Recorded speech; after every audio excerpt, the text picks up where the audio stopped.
जैन धर्म भारत के सबसे प्राचीन धर्मों में से एक है। जैन धर्म का अर्थ है जिन द्वारा प्रवर्तित धर्म। जो जिन के अनुयायी हों उन्हें जैन कहते हैं। जिन शब्द बना है जीक धातु से। जी माने जीतना, जिन माने जीतने वाला। जिन्होंने अपने मन को जीत लिया, अपनी वाणी को जीत लिया और अपनी काया को जीत लिया और विशिष्ट ज्ञान को पाकर सर्वज्ञ या पूर्ण ज्ञान प्राप्त किया, उन आप्त पुरुष को जिनेश्वर या जिन कहा जाता है। जैन धर्म अर्थात जिन भगवान का धर्म। जैन ग्रंथों के अनुसार इस काल के प्रथम तीर्थंकर ऋषभदेव आदिनाथ द्वारा जैन धर्म का प्रादुर्भाव हुआ था। जैन धर्म की अत्यंत प्राचीनता करने वाले अनेक उल्लेख जैन साहित्य और विशेषकर वैदिक साहित्य में प्रचुर मात्रा में हैं। जैन ईश्वर को मानते हैं जो सर्वशक्तिशाली त्रिलोक का ज्ञाता दृष्टा है पर त्रिलोक का कर्ता नहीं। जैन धर्म के सिद्धांत। जैन धर्म के 5 मूलभूत सिद्धांत हैं। अहिंसा जीवन का पहला मूलभूत सिद्धांत देते हुए भगवान महावीर ने कहा है, अहिंसा परमो धर्म। इस अहिंसा में समस्त जीवन का सार समाया है। इसे हम अपनी सामान्य दिनचर्या में 3 आवश्यक नीतियों 1 कायिक अहिंसा, कष्ट न देना, 2 मानसिक अहिंसा, अनिष्ट नहीं सोचना, 3 बौद्धिक अहिंसा, घृणा न करना का पालन कर समन्वित कर सकते हैं। सत्य उचित व अनुचित में से उचित का चुनाव करना, शाश्वत व क्षणभंगुर में से शाश्वत का चुनाव करना। आचौर्य चेतना के उन्नत शिखर से दिए गए भगवान महावीर के आचौर्य महाव्रत को हम संसारी जीव अपनी सामान्य बुद्धि द्वारा पूर्णतया समझ नहीं पाते। दूसरों की वस्तुएं न चुराना ही इसका अभिप्राय मानते रहे हैं, परंतु भगवान अपनी पूर्ण जागृत केवल ज्ञान में अवस्था से इतना उथला संदेश नहीं दे सकते। इस महाव्रत का एक दूसरा ही गहरा प्रभावशाली आयाम है ब्रह्मचर्य। जब मनुष्य उचित अनुचित में से उचित का चुनाव करता है एवं अनित्य शरीर मन बुद्धि से ऊपर उठकर शाश्वत स्वरूप में स्थित होता है तो परिणामतः वह अपनी आनंद रूपी स्वसत्ता के केंद्र बिंदु पर लौटता है, जिसे ब्रह्मचर्य कहा जाता है। अपरिग्रह जो स्वस्वरूप के प्रति जागृत हो जाता है और शरीर मन बुद्धि को अपना न मानते हुए जीवन व्यतीत करता है, उसकी बाह्य दिनचर्या संयमित दिखती है। जीवन की हर अवस्था में अपरिग्रह का भाव दृष्टिगोचर होता है तथा भगवान महावीर के पद पर उस भव्यात्मा का अनुगमन होता है। महावीर जन्म। भगवान महावीर का जन्म ईसा से 599 वर्ष पहले वैशाली गणतंत्र के कुंडलपुर में इक्ष्वाकु वंश के क्षत्रिय राजा सिद्धार्थ और रानी त्रिशला के यहाँ चैत्र शुक्ल 13 को हुआ था। ग्रंथों के अनुसार उनके जन्म के बाद राज्य में उन्नति होने से उनका नाम वर्धमान रखा गया था। जैन ग्रंथ उत्तर पुराण में वर्धमान, वीर, अतिवीर, महावीर और सन्मति ऐसे 5 नामों का उल्लेख है। इन सब नामों के साथ कोई कथा जुड़ी है। जैन ग्रंथों के अनुसार 23वें तीर्थंकर पार्श्वनाथ जी के निर्वाण मोक्ष प्राप्त करने के 188 वर्ष बाद इनका जन्म हुआ था। विवाह। इनका विवाह यशोदा नामक सुकन्या के साथ संपन्न हुआ था और कालांतर में प्रियदर्शिनी नाम की कन्या उत्पन्न हुई, जिसका युवा होने पर राजकुमार जमाली के साथ विवाह हुआ। वैराग्य। महावीर स्वामी के माता पिता की मृत्यु के पश्चात उनके मन में वैराग्य लेने की इच्छा जागृत हुई। 30 वर्ष की आयु में वैराग्य लिया। इतनी कम आयु में घर का त्याग कर केशलोच के साथ जंगल में रहने लगे। वहां उन्हें 12 वर्ष के कठोर तप के बाद जंबक में ऋजुपालिका नदी के तट पर एक साल वृक्ष के नीचे सच्चा ज्ञान प्राप्त हुआ। ज्ञान और उपदेश। जैन ग्रंथों के अनुसार केवल ज्ञान प्राप्ति के बाद भगवान महावीर ने उपदेश दिया। उनके 11 गणधर मुख्य शिष्य थे, जिनमें प्रथम इंद्रभूति थे।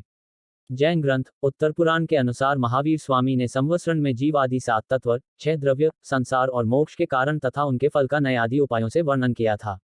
बौद्ध धर्म। बौद्ध धर्म भारत की श्रमण परंपरा से निकला धर्म और महान दर्शन है। ईसा पूर्व 6वीं शताब्दी में बौद्ध धर्म की स्थापना हुई है। बौद्ध धर्म के संस्थापक महात्मा बुद्ध है। भगवान बुद्ध का जन्म 563 बीसी में लुम्बिनी, नेपाल और महापरिनिर्वाण 483 बीसी कुशीनगर, भारत में हुआ था। उनके महापरिनिर्वाण के अगले 5 शताब्दियों में बौद्ध धर्म पूरे भारतीय उपमहाद्वीप में फैला और अगले 2000 वर्षों में मध्य पूर्वी और दक्षिण पूर्वी जम्बू महाद्वीप में भी फैल गया। गौतम बुद्ध का जन्म 563 बीसी के समय कपिलवस्तु के निकट लुम्बिनी, नेपाल में हुआ था। गौतम गोत्र में जन्म लेने के कारण वे गौतम बुद्ध कहलाए। इनके पिता शुद्धोधन एक राजा थे। इनकी माता माया देवी कोली वंश की महिला थी, लेकिन बालक के जन्म देने के बाद 7 दिन के अंदर माया देवी की मृत्यु हो गई थी, जिसके बाद इनका लालन पालन इनकी मौसी और राजा की दूसरी पत्नी रानी गौतमी ने की और इस बालक का नाम सिद्धार्थ रख दिया गया। सिद्धार्थ बचपन से बहुत की दयालु और करुणा वाले व्यक्ति थे। सिद्धार्थ की शादी मात्र 16 साल की आयु में राजकुमारी यशोधरा के साथ हुई थी और इस शादी से एक बालक का जन्म हुआ था, जिसका नाम राहुल रखा था। लेकिन उनका मन घर और मोह माया की दुनिया में नहीं लगा और वे घर परिवार को त्याग कर जंगल में चले गए थे। 16 वर्ष की आयु में गणराज्य की राजकुमारी यशोधरा से शादी करवा दी गई। विवाह के कुछ वर्ष बाद एक पुत्र का जन्म हुआ, जिसका नाम राहुल रखा गया। समस्त राज्य में पुत्र जन्म की खुशियां मनाई जा रही थी, लेकिन सिद्धार्थ ने कहा, आज मेरे बंधन की श्रृंखला में एक कड़ाई और जुड़ गई। यद्यपि उन्हें समस्त सुख प्राप्त थे, किंतु शांति प्राप्त नहीं थी। चार दृश्यों वृद्ध, रोगी, मृत व्यक्ति एवं सन्यासी ने उनके जीवन को वैराग्य के मार्ग की तरफ मोड़ दिया। अतः एक रात पुत्र व अपनी पत्नी को सोता हुआ छोड़कर गृह त्याग कर ज्ञान की खोज में निकल पड़े। गया के निकट एक वट वृक्ष के नीचे वैशाख पूर्णिमा को उन्हें ज्ञान प्राप्त हुआ और उसी दिन वे तथागत हो गए। जिस वृक्ष के नीचे उन्हें ज्ञान प्राप्त हुआ वह आज भी बोधि वृक्ष के नाम से विख्यात है। ज्ञान प्राप्ति के समय उनकी अवस्था 35 वर्ष थी। ज्ञान प्राप्ति के बाद तपस्वी तथा कालिक नामक दो शूद्र उनके पास आए। महात्मा बुद्ध ने उन्हें ज्ञान दिया और बौद्ध धर्म का प्रथम अनुयायी बनाया। महात्मा बुद्ध की 80 वर्ष की आयु में 483 पूर्व कुशीनारा में मृत्यु हुई थी। बौद्ध धर्म के अनुयायी इसे महापरिनिर्वाण कहते हैं। वैष्णव धर्म। वैष्णव संप्रदाय वैष्णव धर्म में भगवान विष्णु को ईश्वर और पूरी सृष्टि का संचालन करता माना जाता है। वैष्णव धर्म के बहुत सारे उप संप्रदाय हैं। वैष्णव का मूल रूप सूर्य देवता की आराधना में मिलता है। प्राचीन काल में वैष्णव धर्म का नाम भागवत धर्म या पांच रात्र मत था। इस संप्रदाय के प्रधान उपास्य देव वासुदेव है, जिन्हें 6 गुणों बुद्धि, शक्ति, बल, वीर्य, ऐश्वर्य और तेज से संपन्न होने के कारण भगवान या भगवत कहा गया है और भगवत के उपासक भागवत कहलाते हैं। वैष्णव संप्रदाय के बारे में तथ्य। विद्वानों के अनुसार लगभग 600 ई पूर्व जब ब्राह्मण ग्रंथों के हिंसा प्रधान यज्ञों की प्रतिक्रिया में बौद्ध जैन सुधार आंदोलन हो रहे थे, तब ये धर्म अस्तित्व में आ गया था, जो क्षत्रिय वशम के कुछ विशेष वर्गों तक ही सीमित था। श्रीमद्भगवद गीता इस संप्रदाय का मान्य ग्रंथ है। वैष्णव धर्म के बारे में सामान्य जानकारी उपनिषदों से मिलती है। इसकी उत्पत्ति भगवत धर्म से हुआ है। वैष्णव धर्म के प्रवर्तक कृष्ण थे, जो वृषण कबीले के थे और जिनका निवास स्थान मथुरा था। विष्णु के 10 अवतारों का उल्लेख मत्स्य पुराण में मिलता है, जो कि इस प्रकार हैं: मत्स्य, कच्छप, वराह, नरसिंह, वामन, परशुराम, राम, कृष्ण, बुद्ध और कल्कि। वैष्णव धर्म में ईश्वर को प्राप्त करने के लिए सर्वाधिक महत्व भक्ति को दिया गया है। वैष्णव संप्रदाय के अन्य नाम पांच रात्र मत, वैष्णव धर्म, भागवत धर्म आदि हैं। भागवत धर्म शुरुआत में क्षत्रियों द्वारा चलाया हुआ उपासना का मार्ग था। वैष्णव धर्म के तीर्थ स्थल इस प्रकार हैं: मथुरा, अयोध्या, बद्रीधाम, तिरुपति बालाजी, श्रीनाथ, द्वारकाधीश आदि। ऋग्वेद में वैष्णव विचारधारा का उल्लेख मिलता है।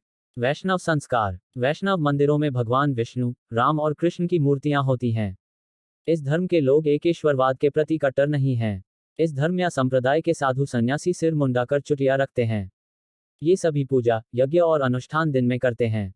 ये सात्विक मंत्रों को महत्व देते हैं। सन्यासी जनेऊ धारण कर पीतांबरी वस्त्र पहनते हैं और हाथ में कमंडल तथा दंडी रखते हैं, जबकि सामान्य लोग भी जनेऊ धारण कर सकते हैं। वैष्णव धर्म के लोग सूर्य पर आधारित व्रत उपवास करते हैं।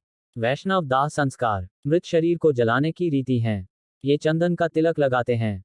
वैष्णव साधुओं को आचार्य, संत, स्वामी, महात्मा आदि कहा जाता है। जैन धर्म भारत के